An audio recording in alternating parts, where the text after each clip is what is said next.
Bien que la Grande Muraille de Chine ait été l'un des monuments culturels les plus renommés du monde, elle a d'abord été un chef-d'œuvre d'ingénierie militaire. Découvrez plus de détails sur ce grand ouvrage, qui symbolise la richesse et la grandeur de la civilisation chinoise. Qu'il s'agisse de son origine, de sa longueur, ou de sa construction.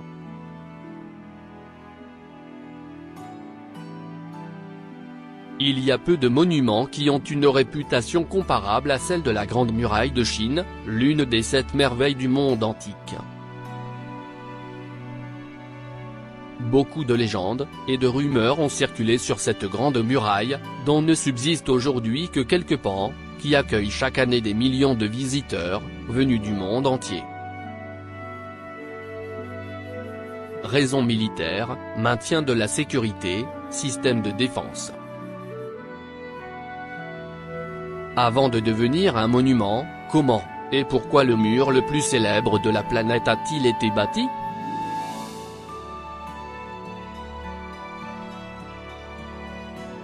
Le projet de construction d'une grande muraille de fortification, traversant le territoire chinois pourrait remonter au IVe siècle avant notre ère, voire, selon certains historiens, à la période des printemps et automnes, qui s'étale du 8e au 5e siècle avant Jésus-Christ.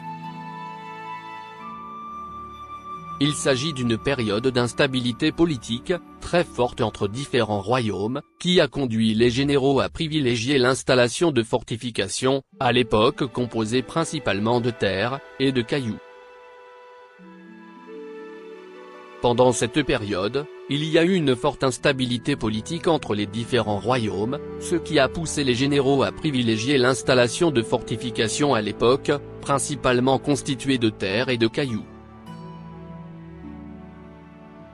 Il faut attendre 220 avant Jésus-Christ, environ, sous le règne de l'empereur, Qin Shi Huang, pour que prenne forme le projet d'unifier ces tronçons de murailles, en une unique grande muraille.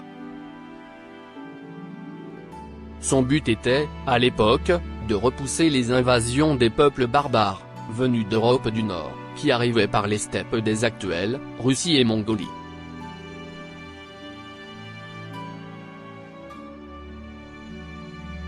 Si la construction de la Grande Muraille de Chine débute au cours de la dynastie Qin, les travaux s'étaleront sur plusieurs siècles, d'autant que la Grande Muraille est en réalité un embranchement de murailles, le long d'une partie principale.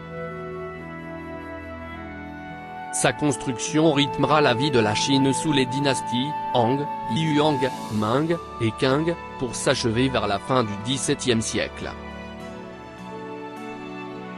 Il aura donc fallu près de 2 millénaires, pour aboutir à la Grande Muraille de Chine, monument classé au patrimoine culturel mondial de l'UNESCO, en 1987. Longtemps constituée de terre et de gravier, et plus encore, les emplacements des fortifications ont d'ailleurs bougé au fil des siècles. Elle prend la forme en pierre dure qu'on lui connaît au cours de la dynastie Ming, entre 1388 et 1644, pour assurer la défense du territoire contre les invasions des Mongols.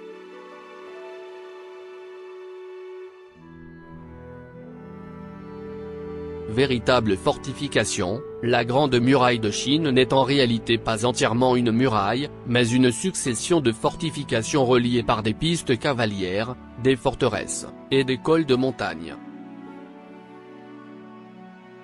Elle s'étend aujourd'hui de l'est de la province du Hebei, près de la ville de Shanagan, à Jiayugan, dans la province du Gansu.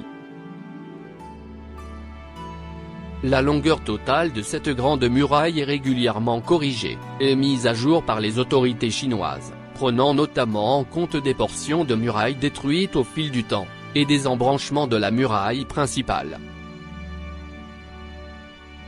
En 2009, sa longueur était estimée autour de 8850 km de long, mais elle aurait pu atteindre, selon une étude de 2012, plus de 21 000 km au global.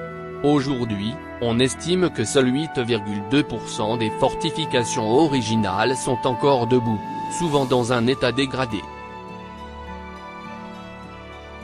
En outre, contrairement à l'idée lancée par l'antiquaire anglais William Stukeley, au XVIIIe siècle, et aujourd'hui largement répandue, cette grande muraille ne mesurant que 6 à 7 mètres de haut, et 4 à 5 mètres de largeur, elle n'est absolument pas visible de l'espace.